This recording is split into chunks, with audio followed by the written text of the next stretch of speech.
So today we're going to take a look at our next text, which is called Explorers or Boys Messing About. Either way, taxpayer gets rescue bill. It's written by Stephen Morris. This text will be based from the paper 1 section. So make sure you either switch to the hard copy of this text, or alternatively, you can be like me, open the soft copy. But either way, I highly encourage you to have the text open so it makes it easier for you to follow. Now, in addition, you'll also be needing to have the textual analysis worksheet open. You can find this worksheet in our Schoology link folder. Just go here, right, the textual analysis student document, fill it in as we go along. So without further ado, let's get started, shall we? All right, now, in terms of the text, right, right away, something you'll notice is that it's a little bit different. And it's a little bit different because this text is, if you look carefully here, it's adapted from an article published in the Guardian newspaper. Now, many of you are probably familiar with what the Guardian newspaper is. If you're not, that's okay. What the Guardian newspaper is basically a famous newspaper based in the UK.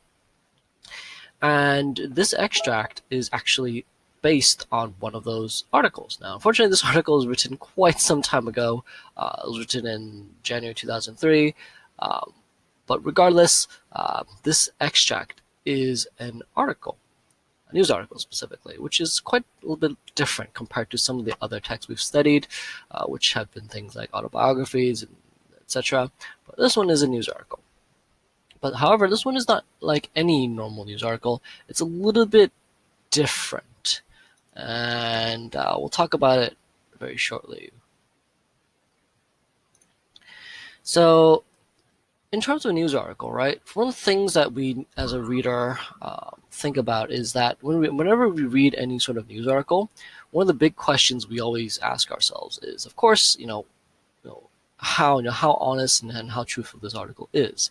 And so as a reader, right, our expectations of a news article is very different from, say, our expectations of a short story, right? Short story reading for entertainment, whereas a news article, we want to know more about information. So there's a set of expectations we have for a news article, right? What are some possible expectation ideas? It could be we expect that the news article to be fairly professional in its approach. We expect it to be unbiased, reporting the truth. We expect it to be factual. We expect it to have supporting evidence, right? So these are all elements that we would expect a news article to have. Now, the reason why I bring this up, though, is that our news article here is going to be a little bit different because it's going to add some elements that are not included on this list, and also things that we wouldn't normally expect. What are they? Well, we'll talk about it when we get there. Another thing I'll mention here is that I've shown you here a very simple map of the events. Now, the actual crash and events that happen is actually further down here near Antarctica. However, the text will also make a reference about Bering Strait, which is a place that is between Alaska and the Russian border, all the way up here. Okay, so if you're curious, these are the two places that the text refers to. As for the characters, there's about 3 or 4 main characters. Chief among them is firstly our 2 pilots, Steve Brooks and Quentin Smith. Take a picture of them, that's them. And that's a picture of the R-44 in the background, which is the helicopter they fly. Also another one is the minor character, though, is Jo Veste. She's the wife of one of them. She's in here. Also another character that also plays a minor role, but an important one, is Gunther Andres, right? So he's an aviation expert that we will be seeing shortly after. Now, in terms of vocabulary, this is something that I'll frequently jump back to this on the PowerPoint slide as we talk about the text, okay? All right, so now let's go back to the text here on the left. So right away, one thing I want to pay attention to is the title of our extract, right? So the title starts with Explorers or Boys Messing About. Now, right away, explorers or boys messing about. Now, these two or this phrase right away, right? It creates a very strong contrast to start things off. Explorers, when you think about explorers, you think about people like, I don't know, Christopher Columbus or Neil Armstrong, right? People who explore space or explore the world, the oceans, what have you. So generally speaking, explorers carries a very sort of positive connotation in society, right? We think of explorers as sort of kind of heroes, right? It's people who chart uncharted waters, who look at things that perhaps we're all too afraid or that perhaps we're not willing to take a risk ourselves, right? They take a look at the unknown. However, the writer contrasts this by comparing it to saying boys messing about. Now, boys messing about is a very colloquial phrase, right? Boys messing about basically means, kind of like kids fooling around or kids playing around. So right away, the writer creates a very strong sort of juxtaposition, right?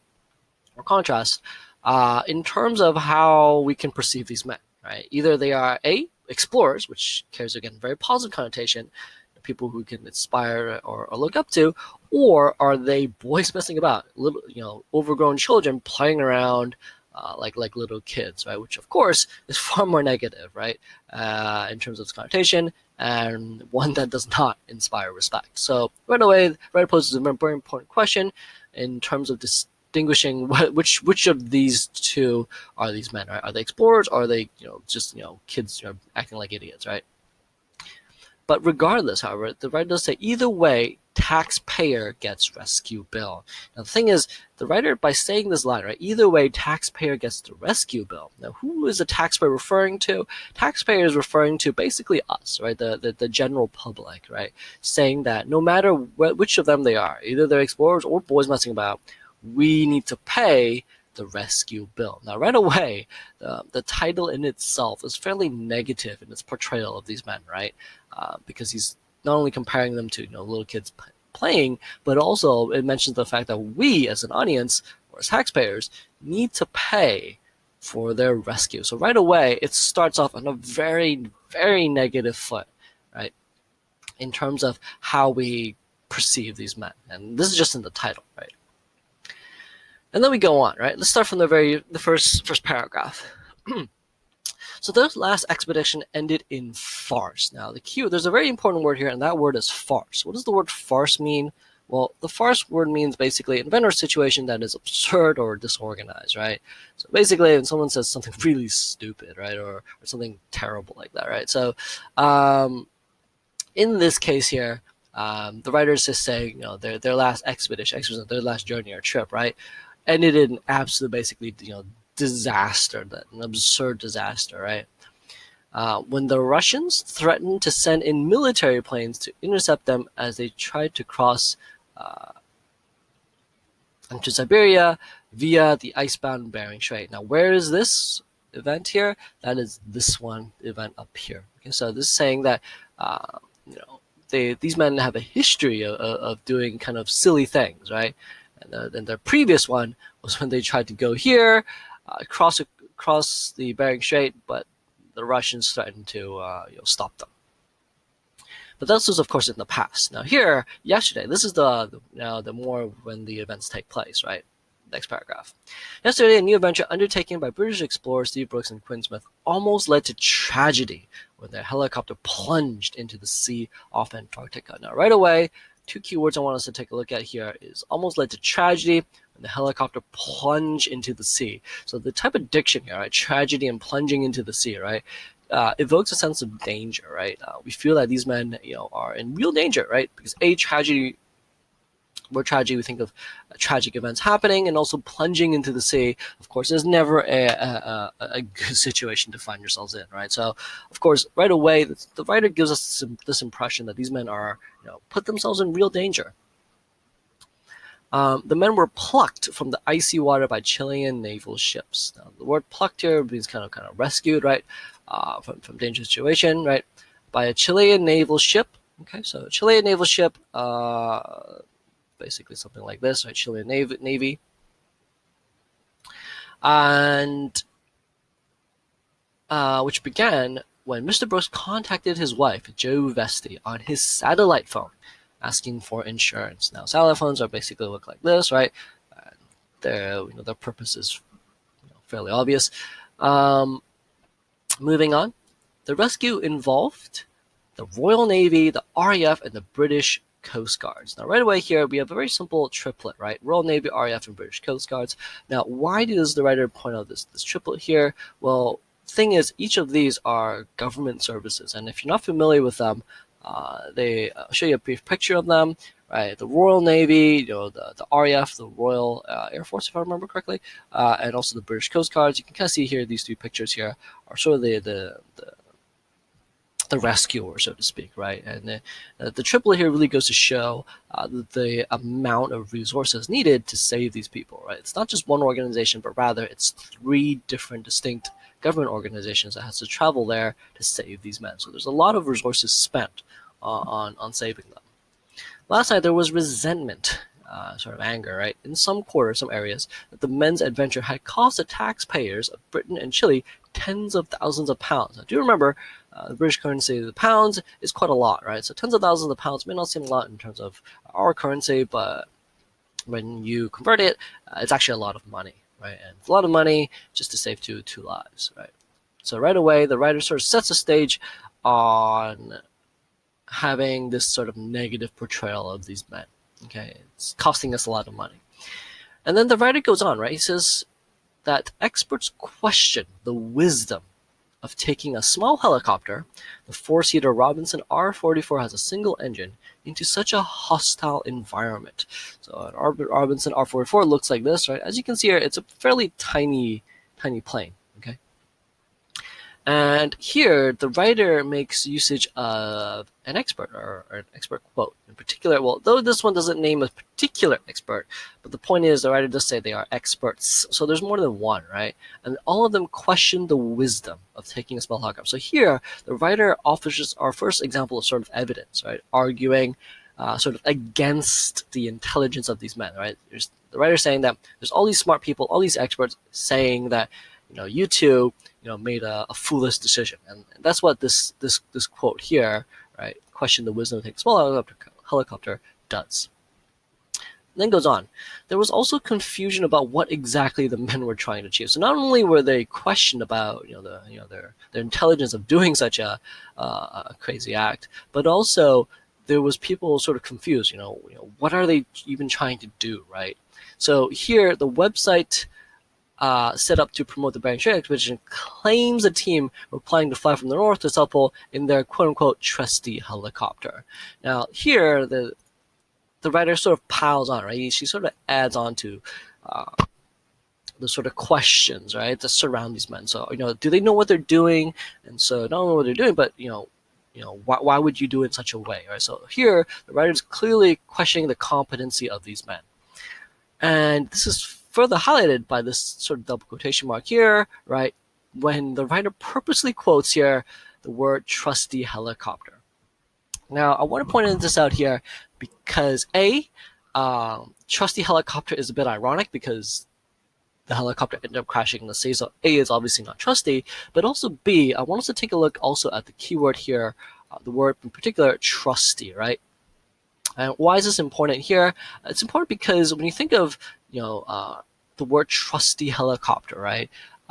The word trusty is quite childish. It's a little simplistic, I guess you could say, right? It's a little simplistic, a little childish in terms of the vocabulary used, right? So if I were to tell you, for example, right, you're going to fly long distances in my very trusty helicopter, you wouldn't feel very reassured, so to speak, right? You'd sort of question, like, does this guy know what he's talking about, right? Because in normal circumstances, perhaps you would feel more safe, right? If you feel a little bit more confident if the writer used some jargon, maybe saying, oh, in my dual rotator, so helicopter, right? If the writer used a little bit more jargon, perhaps you would feel a little bit more confident. But here the writer uses the word trusty, which is again very, very, very childish in a way, right? Which of course makes us feel very unassured about these men, right? But Miss Vesti claimed she did not know what the pair were up to, describing them as boys messing about with a helicopter. So here, the writer quotes the wife, right? And this line here is quite important. This quote, right? Boys messing about with a helicopter. So this further kind of builds onto this trusty helicopter line here, right? Because again, boys messing about with a helicopter, again, is very childish in the diction. So not only were these men themselves using childish diction, but also the wife were using childish diction to describe them as if they were little boys or kids playing around with a helicopter, right? And so this, of course, as we all know, is not a good idea, right? Helicopters, are not little like toys, right? They're just something that you need to be, fairly uh, technically proficient, trained. You should be very, very, very, very good with them, right? Not in order to fly them because they pose a real danger, right? But here she's saying that these two were acting like little kids playing around with a helicopter. So our perception of these men is already very clearly painted in a very negative veil, right? We look at these men as we question what they're doing, right? And not just us, but even the people around them, right? Question, what these two are doing. And then we get the next line here. The word here I want us to focus here is the word drama, right? The drama began. Now, the drama here, so the writer purposely chose this word because when you think about it, right? Normally, when you think of there's an accident, we would think of words like disaster and accident, right, or the problem. But here, the writer purposely chose the word drama, right, as if all of this were some sort of play, right? Because it's just so absurd that even the writer himself, right, doesn't give it the dignity of calling an accident, rather saying that it's a drama, as if it's some acted out problem because it's so ridiculous, right? At around 1 a.m. British time, when Mr. Brooks, 42, and 40-year-old Mr. Smith, also known as Q, ditched in the sea 100 miles off of Antarctica, about 36 miles north of Smith Island, and scrambled into the life raft. Now, one thing I do want to point out, though, is that the writer here, in this paragraph, gives us a lot of facts, right? So do remember, though, that this is originally a news article, so the fact that the writer gives us a lot of facts is normal, right? And so it makes us kind of reassure us that this is not just opinion piece, but rather it is a news article, and the reporter is reporting on some facts. But there is one thing I want us to take a especially closer look at, and it's in this particular line here, right? Oops, that's a little hard to see. It's in this particular line here, also known as Q. Now, for those of you unfamiliar who Q is let's see if we can find you this picture here. Q stands for quartermaster. It's a fictional character from James Bond. Okay, from the movie franchise James Bond. Let me show you a quick clip here of what it looks like.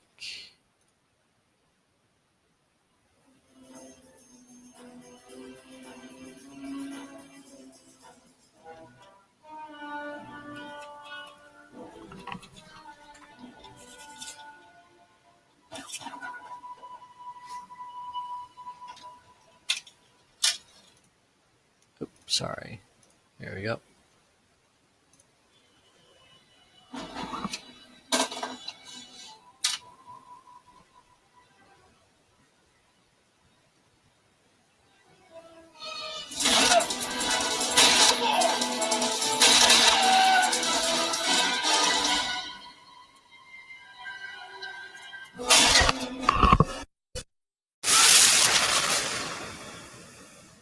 Mentioning but a perfect marksman isn't really supposed to shoot his own boss.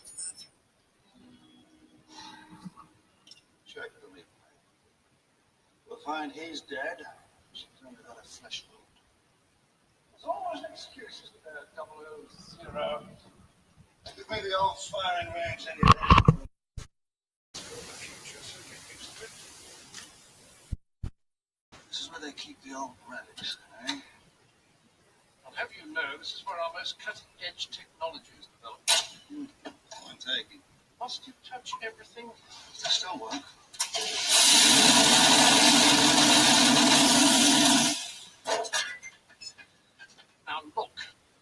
Where is this cutting edge stuff? Anyway, so the key thing here is that you can kind of, if you don't have volume, you can kind of watch it in the PowerPoint. But the point being here is that this character here, this is Q, and basically he's a quartermaster. And in the movie, in the franchise, Q is the one who creates a lot of technical gadgets for our protagonist, James Bond. So Q in the franchise is actually someone who's very, very, very technically proficient, very, very, very smart and clever. And this is important though because in the text, right, the writer purposely mentions the fact that this Mr. Smith has a nickname as Q.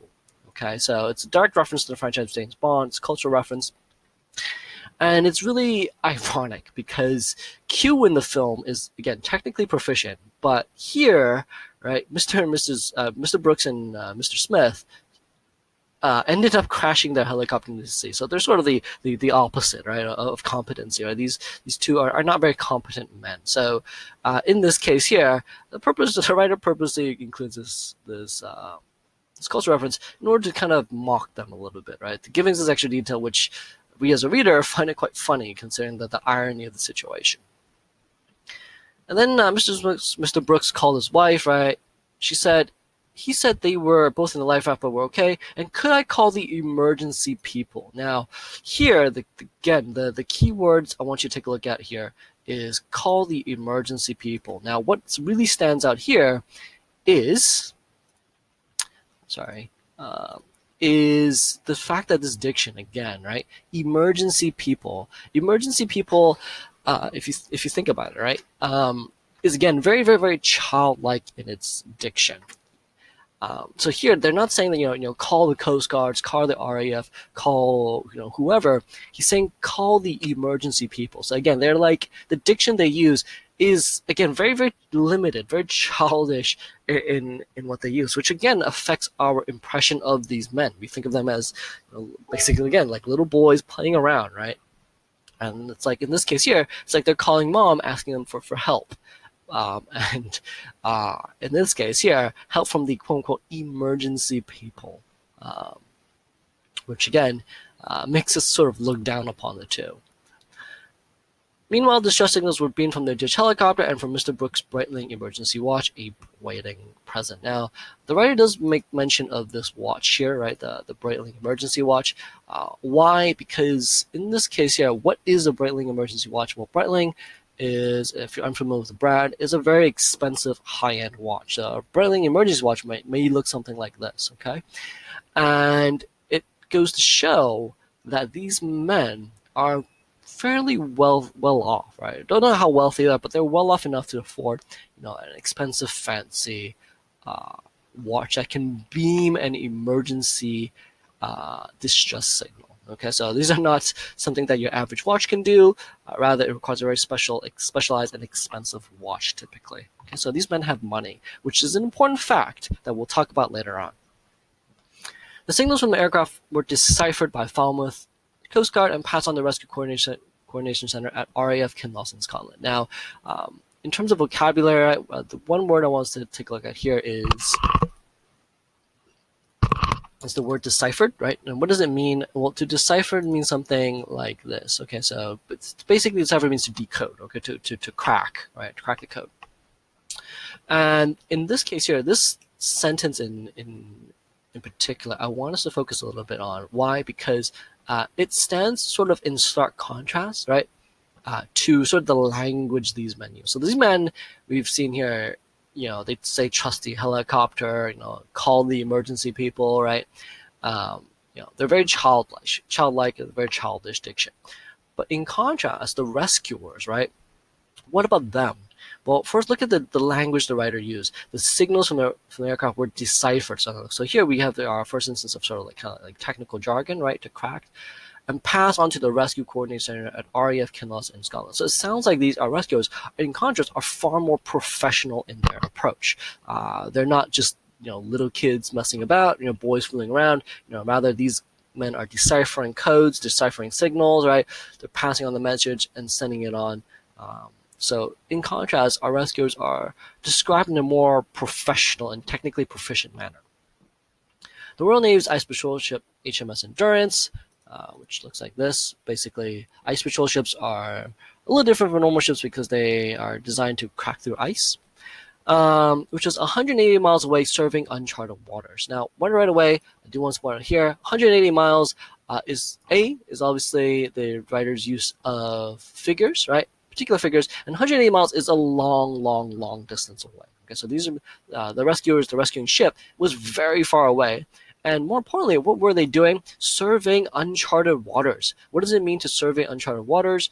It means to sort of to map out, okay? To map out uncharted waters, i.e. areas that the world has never been or looked at, right? So, or waters that no one's ever really studied. So they were studying sort of the unknown, right? The places where the waters where no one's ever kind of really studied before. So again, which is sort of, again, kind of a little bit ironic because here the rescuers are actually doing real exploring, right? They're surveying uncharted waters. They're going to areas, to water areas that no one's really looked at before. So they're really actually exploring, right?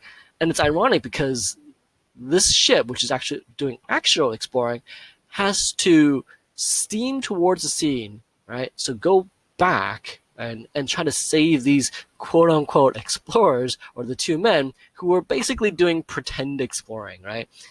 Whereas here, because of their accident, cause real explorers, the HMS Endurance, the crew on there, stop their real exploration and go back to save these men. So it makes us feel a little bit angry, right? They're kind of wasting their time.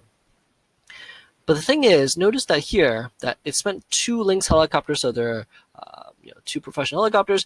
But the thing is, one was driven back because of poor visibility, but the second was on its way when the men were picked up. So here, one was driven back by poor visibility. Kind of tells us that even the real actual professionals, right? Couldn't quite handle these conditions, right? Using 2 Lynx helicopters, so 2 professional helicopters, even they could not handle it, right? Which again speaks volumes, considering that these 2 men were flying in a Robinson single-engine R-44 helicopter, right? Which is quite amateurish, for the lack of a better word, right? So they're more for amateurs, probably not designed for flying vast extreme distances in such difficult conditions. So if the Navy helicopters can handle it, how could a little amateur helicopter handle that, right? So, which begs that question. But the men were eventually picked up by a Chilean naval vessel at around 10:20, and they were saved. Though the pair wore survival suits and the weather at the spot where they ditched was clear, survival suits look like this. They look like this, okay? One Antarctic explorer told Mr. Brooks' wife it was nothing short of a miracle, right? So basically this line, nothing short of a miracle, right, is a diction that tells us, miracle, i.e. there's a lot of luck that these men were very, very, very lucky that they survived. So the fact that they survived wasn't necessarily because of good preparation, rather, it was just purely luck. Okay, so again, further adds on to that sort of incompetency, right? The image of incompetency about these men. Both men are experienced adventurers. Now here, the writer makes an important distinction, and I want us to take a look at the next couple paragraphs. So before I talk about it, let me quickly read through it a little bit here. So both men are experienced adventurers. Mr. Brooks, a property developer from London, has taken part in expeditions to 70 countries in 15 years. He has trekked solo to Everest Base Camp and walked barefoot for 3 days in the Himalayas. He has negotiated whitewater rapids of the Zambezi River by kayak and survived a charge by Silverback gorilla in the Congo. He's also a qualified engineer and pilot. He and his wife spent their honeymoon flying from the helicopter from Alaska to Chile. The 16-mile trip took 3 months.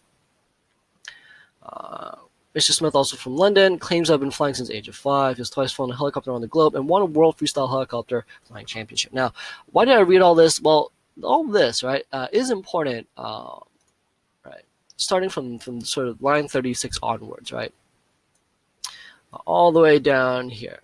Now, all of this is important because you'll notice that here, the writer does present the sort of the full picture. So you can't really necessarily blame that the writer appears to be really biased, because the writer does give us the facts about these men. And the fact is that these men are, though they appear incompetent, they are actually experienced adventurers. So it's not like their first time, right? And then it mentions that they've been to 70 countries in 15 years. So use the figures here, right? It tells us they've been to many, many places, and that they've trekked solo to Everest, right? Everest is one of the world's tallest peaks, right, in the mountains. They traveled to Everest Base Camp and walked barefoot for 3 days in the Himalayas. So imagine walking barefoot in these sort of conditions. That would be extremely, extremely difficult, right? Is negotiate the whitewater rapids of the Zambezi River by kayak. What does that look like? The whitewater rapids look a little bit like this, okay? So as you can see here, the whitewater rapids are quite dangerous, right? And survived a charge by a silverback gorilla. So here, not only have they traversed, they've done dangerous, difficult tasks, they've survived a dangerous kayaking, but they've even survived a charge by a silverback gorilla in the Congo. What does that look like?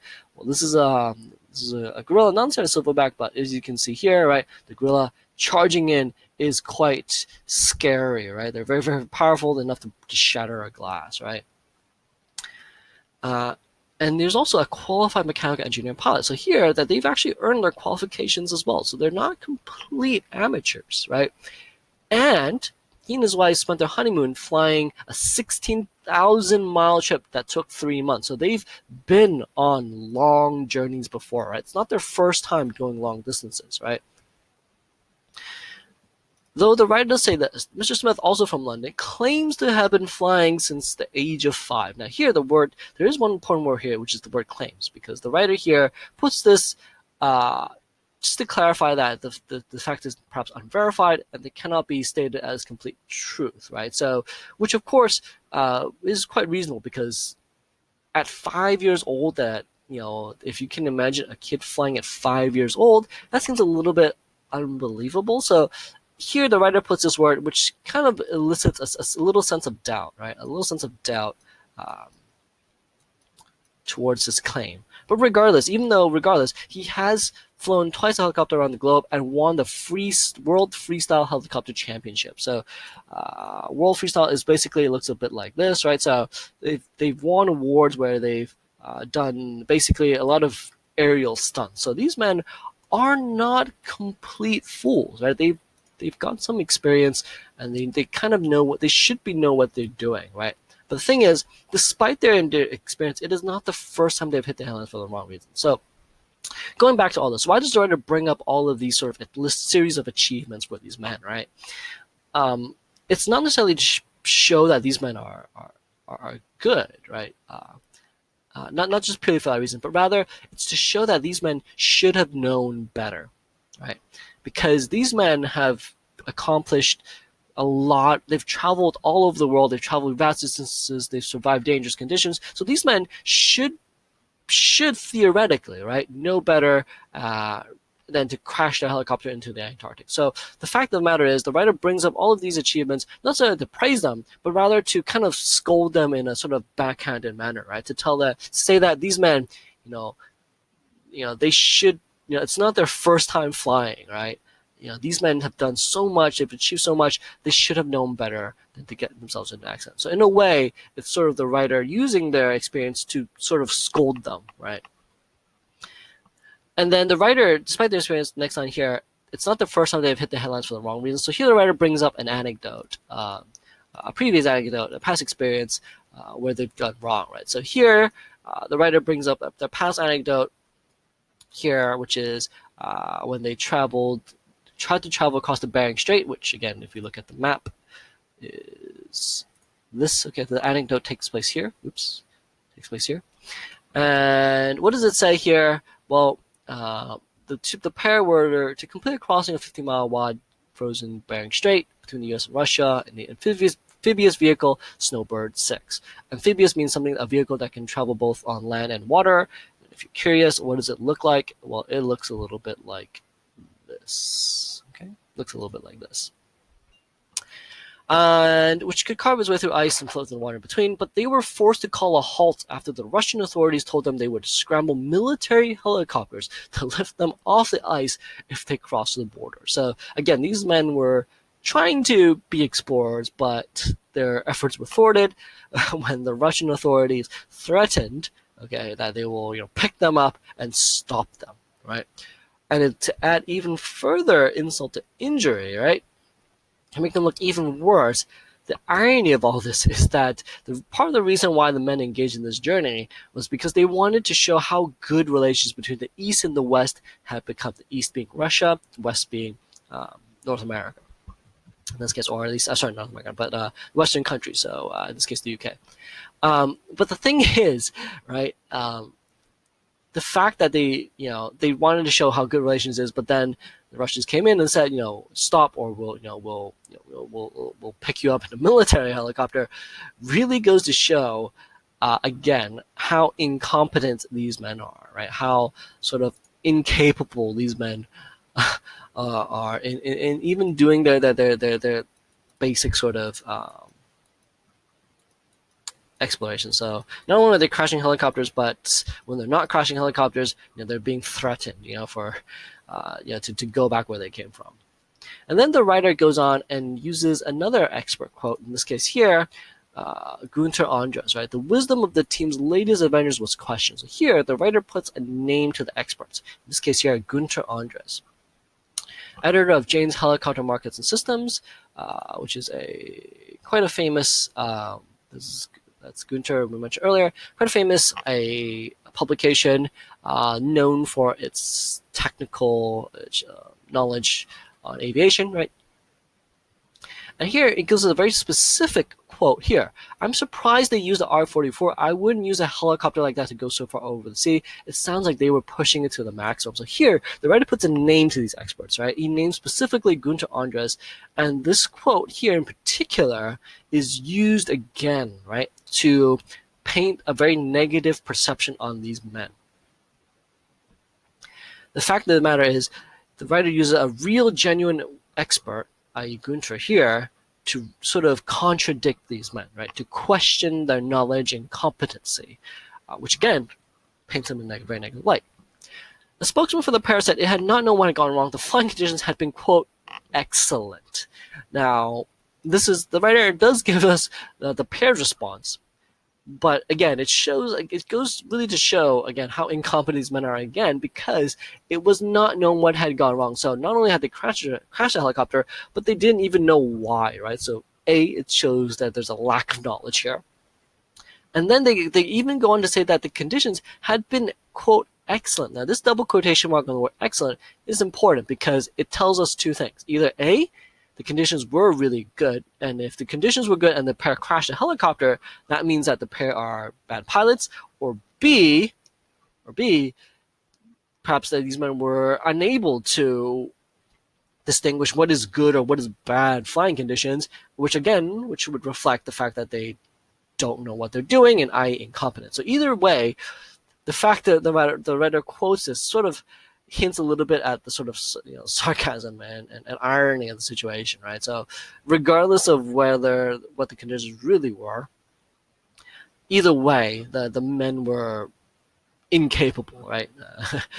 And made a mistake and crashed their helicopter. The text finally ends with this quote here, which is quite important. The Ministry of Defense said the taxpayer would pick up the bill, i.e. the cost, as it was normal in rescues in the UK and abroad. The spokesperson said it was highly unlikely it would recover any of the money. So here the writer quotes the Ministry of Defense saying that the pair will not be likely to be paying for the rescues. Rather, it is the general public, us, most likely, right? Which again makes us feel angry, right? Why should we, as a public, be paying for the rescues of these two incompetent men, right? Shouldn't they be paying for their own rescues, right? Not to mention, the writer here, right, does this on purpose because by making the readers feel this way, right, being a little bit angry towards these men, it makes us agree with the writer's sort of bias against them, right? It makes us agree more with the message that these men are incompetent and they're costing us tons of money. It makes us feel angry against them, which in turn makes us more likely to believe the author of this article.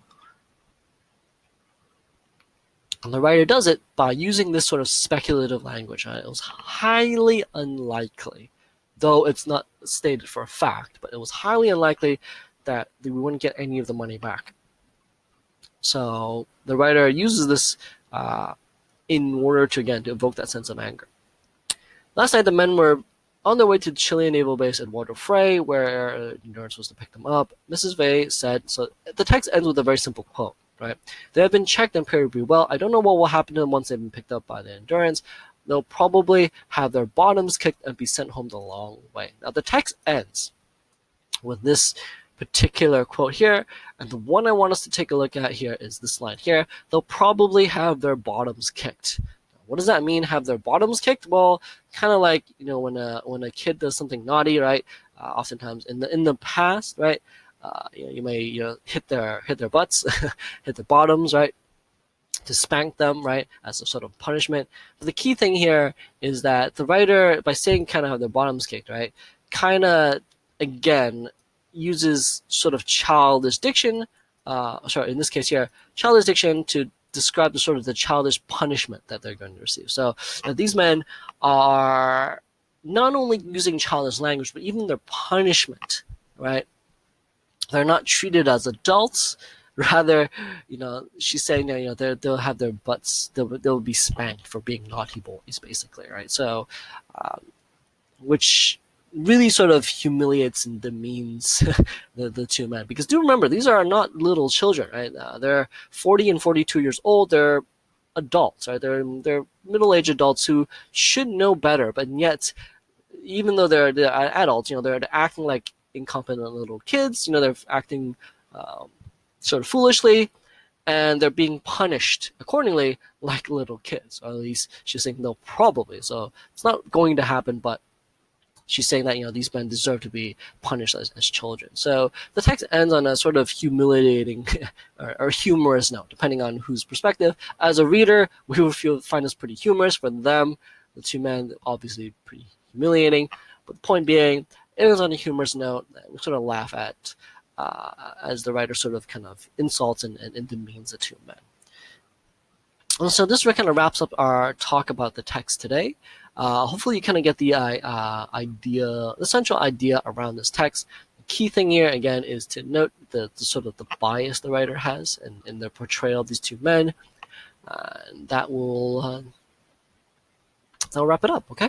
So before I go off here, one last thing I want to mention. Make sure you, complete this worksheet here. You'll need to fill in all the blanks. Try your best to fill it in. I've given you some of the answers already, so just to make it a little bit easier.